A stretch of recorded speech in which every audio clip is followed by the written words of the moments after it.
Je voulais vous parler du tribunal de Gaza. Je ne sais pas si vous êtes informés sur cette question. En début novembre 2024, s'est tenue à Londres une initiative organisée par un groupe d'intellectuels, de juristes, d'artistes, de défenseurs des droits de l'homme et de représentants des médias et d'organisations de la société civile de renom,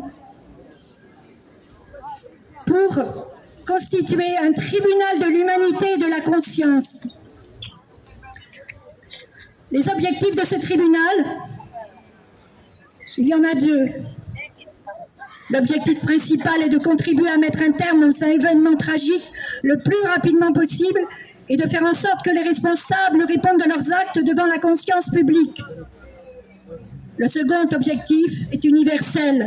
Il est de rendre une décision fondée sur les valeurs intellectuelles et morales de l'humanité, une décision qui puisse servir de référence pour prévenir de futures atrocités dans le monde entier.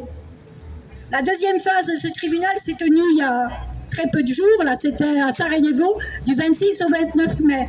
Au terme de la tenue de ce tribunal, il y a eu une déclaration.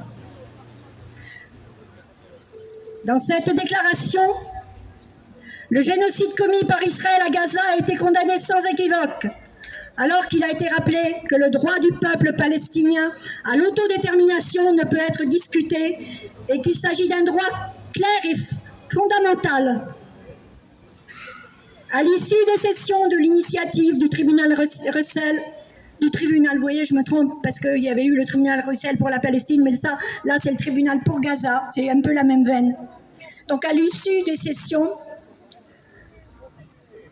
les membres du tribunal ont présenté la déclaration de Sarajevo. Elle a été lue par la professeure Penny Green, membre de l'initiative du tribunal pour Gaza.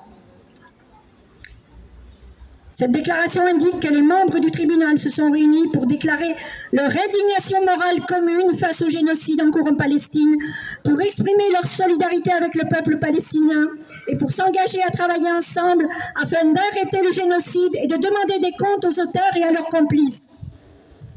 Dans la déclaration, il est indiqué que les partenaires de la société civile du monde entier travailleront ensemble pour que justice soit rendue aux victimes et aux survivants, pour construire un ordre international plus juste et pour œuvrer en faveur d'une Palestine libre.